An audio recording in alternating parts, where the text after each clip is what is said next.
Hi, good afternoon. Welcome to the marketplace. Coming up this afternoon, Ghana cedi inching closer to 13 cedis to $1 on the retail market with just 2 months into 2024 as the depreciation of the local currency continues unabated. Also coming up, total value of mobile money accounts held at commercial banks for last year reaches over 18 billion cedis. Plus, Vice President Dr. Mahmoud Bawumia announces government's plan to set up a financial technology innovation fund to support startups. Our presence here also underscores our belief in the power of technology to enhance productivity and connectivity to empower individuals through fintech startups as well as small and medium-scale enterprises. We'll get into that on Let's Talk Tech. Welcome, everyone. Details coming up. And thanks for staying with us, everyone. The Ghana cedi is inching closer to 13 cedis to $1 on the retail market with just 2 months into 2024 as the depreciation of the local currency continues unabated. Checks by Joy Business and some forex bureaus indicate the local currency is being sold at 12 cedis 98 pesos to the American greenback. Here's more in this report.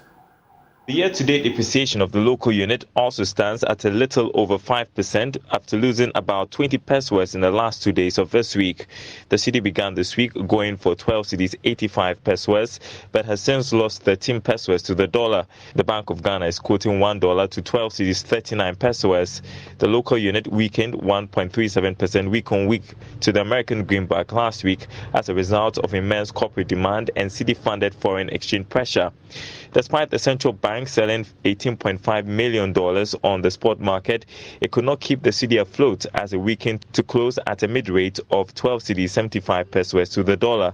Similarly, the cedi shed 1.10% and 1.47% to the pound and euro respectively on the retail market. It is presently selling at 16 cedis 20 pesos and 13 cedis 90 pesos to the pound and euro respectively on the retail market. Some research institutions had earlier projected a mid-US dollar Ghana cedi rate at 13 cedis 10 pesos. With improving fundamentals, expected external inflows, and appropriate monetary policy stance partly offsetting election-related and external debt restructuring uncertainties. Well, join us to talk about the cedi and other issues developing is Chief Executive of the Ghana National Chamber of Commerce and Industry, Mark Bedu-Abuaje. Thank you so much for joining us this afternoon. How concerning is the cedi's performance for industry? What challenges does this decline present?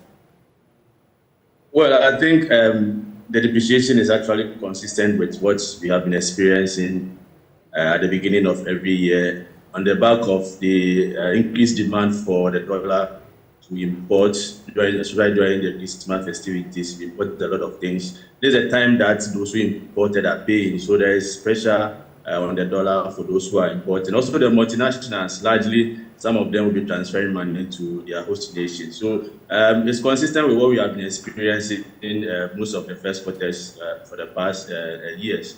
But to start the year around 12 and now you are reporting around 13, if you are doing a huge dollar-denominated transaction, then you know the impact of it. It may look insignificant, may look small, but if you are doing a transaction that is costing you billions of dollars, then it fits or adds up into your cost. So for us, we are very much concerned anytime the cedi depreciate, no matter how small it may be. Even if it's $0.1, it translates into a huge cost to any business that is working with the dollar. So I think that we have to do more to stabilize it. At least we have enjoyed some stability with the coming in of IMF, looking at the latter part of last year, and then also even at around December, we realized that the cedi was moving around 11.9 to 12, 1, 2, and 3. But at the rate at which it is moving now, I think we need to quickly move in to halt it. So we'll call on the central bank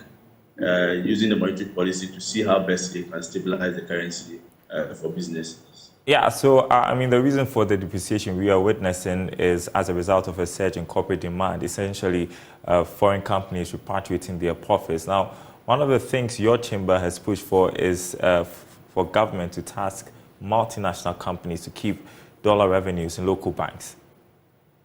Yes, I think, I mean, that's one of the, for us, solutions that we gave to resolving this persistent depreciation of the city.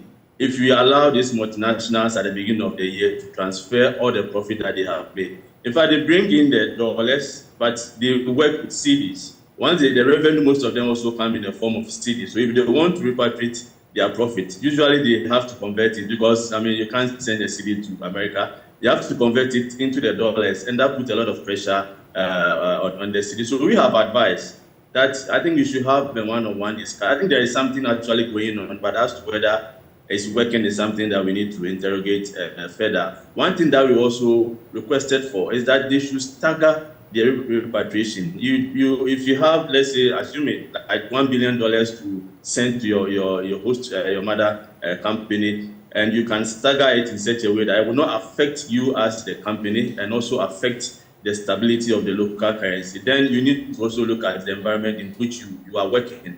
Because the depreciation also affects almost everything, inflation and other things. So if you are concerned about the macroeconomic environment as a multinational, then you should be able to also stagger your repatriation to the extent that it will not affect the city or the depreciation of the local currency. So for us, I think they have to look at it, and we need to work at it as a country. Well, you mentioned that this is typical at the beginning of every year, but we've seen an impact sort of on inflation. For instance, we saw inflation, which was declining, now go upwards. I'm just trying to gauge the sentiments amongst the business community, whether there is concern about how this could impact on inflation and, the potential to affect every other thing. No, definitely. I mean, the impact of depreciation or inflation for us, because we import a lot of things, is just as immediate as possible. There are others that probably may take some time. But for us, anytime it's really depreciates, we see the direct impact on inflation. So if we allow the cedi to depreciate as much as it's doing now, then definitely we should expect that inflation for February will definitely go up, and that will not be in the interest of businesses and also for consumers. We have worked hard in bringing down inflation from. Okay, Mark Bedu-Agbaje frozen there. We'll try to reconnect with him, continue the conversation. We've been talking about the city's appreciation and the fact that around this time, foreign companies are repatriating their profits. How is that impacting on inflation? What's the general sentiment amongst the business community? We'll get back to him as and when we have him back on. Yeah, so we're moving on to this next story. The total value of mobile money accounts held with commercial banks reached over 18 billion cedis at the end of last year. That's according to the 2023 FinTech report released by the Bank of Ghana. Here's more. Described as balance on float, the loss covering operations of mobile money companies in Ghana required the telcos hold these accounts with the commercial banks. So for instance, if someone has about 10,000 Ghana cedis on his or her wallet, that money will be kept at a particular bank. The move was to ensure the commercial banks are not left out of this whole mobile money growth and transaction. The FinTech report puts the balance of float ending December 2023 at 18.3 billion Ghana cedis, representing a 40% jump from what was recorded in 2022. The total value of mobile money transaction ending December 2023 reached 1.9 trillion Ghana cedis. This also represents almost 80% jump from what was recorded in 2022. The FinTech report put the total registered customer account ending 2023 at 65.6 million, up by 19% from what was posted in 2023. All right, back to our interview with Chief Executive of the Ghana National Chamber of Commerce and Industry, Mark Bedu-Agbaje. So we've been talking about the city depreciation. I want to switch topics, talk about President Akufo-Addo's last State of the Nation address yesterday, essentially saying the macro economy is pointing to the right direction. Is that the sentiment amongst the business community? Well, I think if you look at the variables, the indicators, they are really pointing to the right direction. Some of them, I must say, because we've seen inflation, as I said earlier, dropping from the 50s to the 23.5 that we have. Of course, we've seen the policy rate also dropping from the 30 to 29. But largely, we need to look at the impact of these variables on businesses, the impact of these variables on employment, the impact of these variables on productivity and also poverty reduction.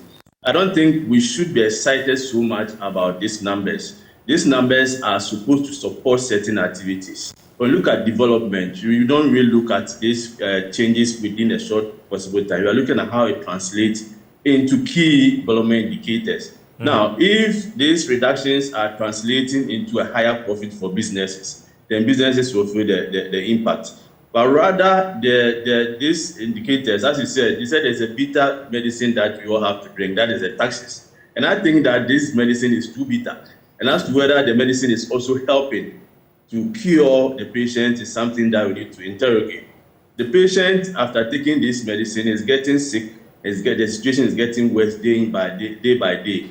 If you are imposing taxes, as the president admits, that you have to do it, but what are the impact of these taxes on businesses? Businesses are collapsing. Businesses are not doing well.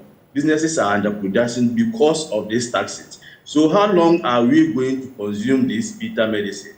Is the bitter medicine working for businesses? I must say it's not, because taxes, in a way, when it exceeds certain level, definitely will kill businesses. We admit that we are in a difficult situation, and for me, one of the things that I like about the SONA was the fact that the president admitting that we are in a difficult situation, and also giving us a hope that we need to work together to turn things around, to move the economy forward.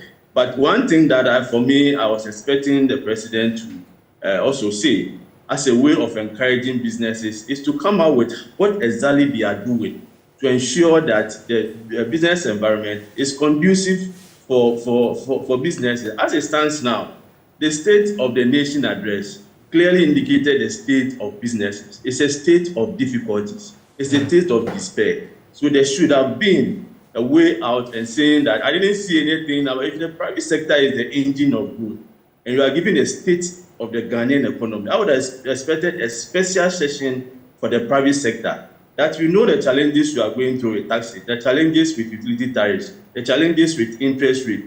This is exactly what we are going to do maybe in the media budget to ensure that we bring relief to businesses. It's only that you see these macroeconomic variables translating into a reduction in unemployment. I mean, the data from the DSS recently, you all know the numbers they are turning out as the unemployment rate. It's a clear indication of the fact that businesses are not expanding. If government can only employ 7%, private sector employs 93%, and people are not getting work. In a year, over 100,000 graduates they always turn out over 100,000 graduates into our economy. Within that year, the likelihood that you get a job, only 5 to 10% are able to get a job. Consistently, the pile-up of those young youth who have been to school and they are looking for a job and they are not getting, they have the capacity, they have the potential. Somebody will have to create a job for them. And that is the private sector. If the private sector is not doing well, definitely you won't get people being employed. And I'm not surprised. Probably also by the definition, here is using the ILO definition. If you look at those who are looking for a job for the past 2 to 3 years or even a year, and they are frustrated and they now decide not to look for a job again, they will not be part of the unemployed numbers that were given by the sector. So the numbers may even be higher, looking at what is out there. So the private sector is the key. If the private sector is the engine of growth, anytime the president is making a decision about the economy, there should be a clear case of private sector being given a priority in our developmental agenda. I didn't see that. But of course, for SONA, just giving a State of the Nation address, is a state that he presented, and the state of businesses is a difficult state, it's a state of despair. It has given us hope. We are looking at how we can work together to ensure that we incentivize and stimulate the private sector to expand. Well, in the midst of difficulty, I don't know how this comes to you. The PRC announcing a reduction in industry tariffs by 4.88% when it comes to electricity. How significant is that? Very, very significant. For me, it's a welcome news for business, because from 2023, we've seen a consistent increase in electricity tariffs. And for me, any further increment, even as small as 1%, would have been detrimental to businesses. For PRC, looking at the numbers, of course, there would have been no justification for PRC to say they are increasing electricity tariffs, being electricity or water, because the key variables that inflation. We have seen a drop in inflation from the 50s to 23.5. We've seen the city relatively being stable. So with these key variables that they use quarterly to adjust their tariffs, if they are trending downwards, then there's probably no need for PRC to have increased the electricity tariff. But for us, those within the high voltage sector, those within the steel that use a lot of electricity, for them to have this 4.98 reduction is very good. It's going to reduce their cost of production. And for me, once we continuously do that, it means that we are showing some level of care for businesses, and businesses will take advantage of that. For water, those in the beverages industry, they use a lot of water. So anytime there's an increase in water tariffs, it translates into a significant increase in their cost of production. So at least if they have not increased it, we are going to work with the same numbers that we are working with. And looking at the progress that we're making in terms of the macroeconomic environment, if we are supposed to bring inflation down, increase the purchasing power of consumers, and they will reduce the cost of doing business, then definitely private sector will take advantage and move the economy forward. Well, I appreciate that you took time off your busy schedule to be with us. Mark Bedouawaje there. He is Chief Executive of the Ghana National Chamber of Commerce and Industry. I appreciate it. While the Acting Commissioner of Insurance, Michael Ando, has indicated the National Insurance Commission's resolve to enhance customer satisfaction by addressing unsettled issues surrounding insurance claims. To this end, the Commission has launched a complaints management system, an online portal which allows customers to send unresolved grievances to the regulator. Mr. Ando said the move, which leverages technology, will create a convenient resolution process for customers and improve service delivery in the insurance sector. Management system will address complaints associated with insurance claims. It is one of the initiatives by the National Insurance Commission to leverage technology to improve the claims process and address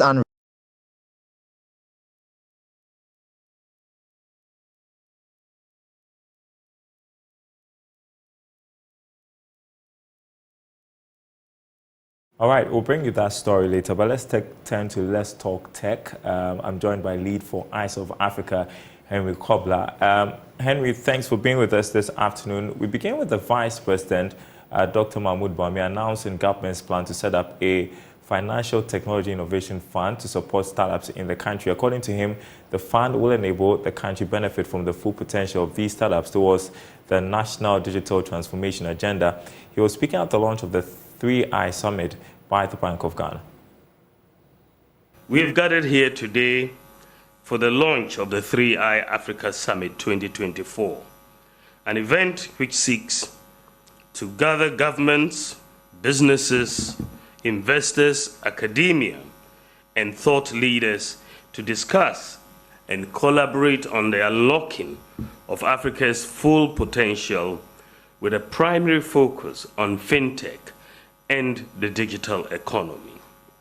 Collectively, our presence here also underscores our belief in the power of technology to enhance productivity and connectivity, to empower individuals through fintech startups, as well as small and medium-scale enterprises that increase innovation with potential to improve efficiency in the operations of institutions and businesses. It is against this background that the government of Ghana has, over the past 7 years or so, focused on pursuing a digital transformation agenda as part of its economic strategy at the individual and institutional levels, including all sectors. The objective of this digital transformation agenda is to ensure digital empowerment for a prosperous future in this digital era, where the use of modern and emerging technologies have become commonplace and a catalyst for growth, progress, and prosperity. Henry, how is this a boost for startups? I think that it's a better boost, which when it comes from the government, really gives some level of credibility in the focus on technology and the startup economy when it comes down to, I mean, young people trying to push up businesses, get into the tech sector, and also get into various aspects of innovation when it comes to the broad light of business entrepreneurship in Ghana. For me, I think that when you're looking at the fintech industry, it's sort of enjoyed quite a huge amount of funding, and sort of always looking at the prospect because there are quite a number of investors looking in that direction. And so with government coming in to say we want to put in some level of funding, I think that it makes a great sense in that regard. But I'm also looking at how they're also going to improve different sectors when it comes down to the sector, the startup sector. I mean, agri basically is starting to come up. You're seeing quite a number of e-commerce policies that are being enacted to help build the sector. But I think that a lot more, rather than just funding, is also needed when it comes down to the sector, the startup sector. We need more than just funding because, again, running businesses as a startup becomes a bit difficult, right from registration of the business to having to be able to get funding, to be able to even labor issues when it comes down to this sector is supposed to sort of be addressed. So a lot of policy outlook is quite needed for the sector from my point of view. Yeah, but I was going to ask you about what other things should be done. For instance, when you take tech startups, they've got issues to deal with right now, security issues, top of the mind, AI integration, compliance with government regulations. There are a lot of things that need to be incorporated. Yeah, very much so. For me, I always like to take it from the ground. I mean, there are quite a number of innovations that are flying in when you look at the sector. But I feel that there are quite fundamental issues that need to be solved. I mean, issues as simple as getting to be able to register your company in a day should be like a thing of the past. It should be so simple to get businesses coming up. It should be able to create bank accounts, to be able to get loans on the simple rules. I mean, these are fundamental issues that we sort of need to fix. If we're looking at the big points where you're looking at people innovating in AI, I mean, how many people are really getting to have the impact of AI if you're picking up the population of Ghana?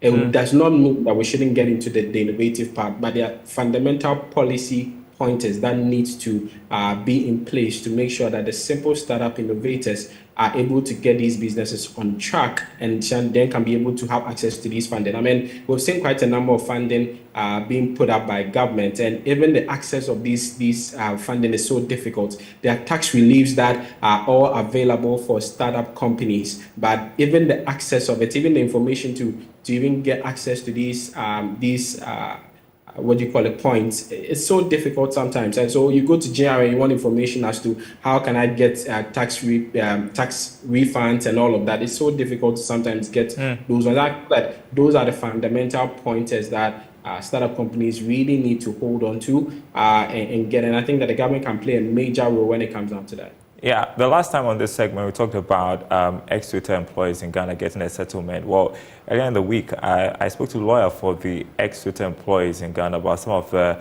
issues we discussed to do with our redundancy laws. Here's Carla Olympio, her take on that.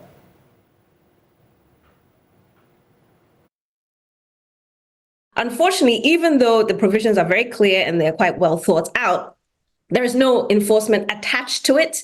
And I think if there was, it would give it more teeth. So, right now, employees can, go under it and say, look, this needs to be enforced. But, if an employer does not do so, ultimately, perhaps what you could do is then file a complaint with the National Labour Commission, or you could take it to court, if a company is very recalcitrant, because the Labour Department under that particular section does not have enforcement powers. So I think enforcement powers, for example, setting out a regime of fines would be a good thing. There's been a couple of litigations on the continent so far regarding organizations like Uber, right?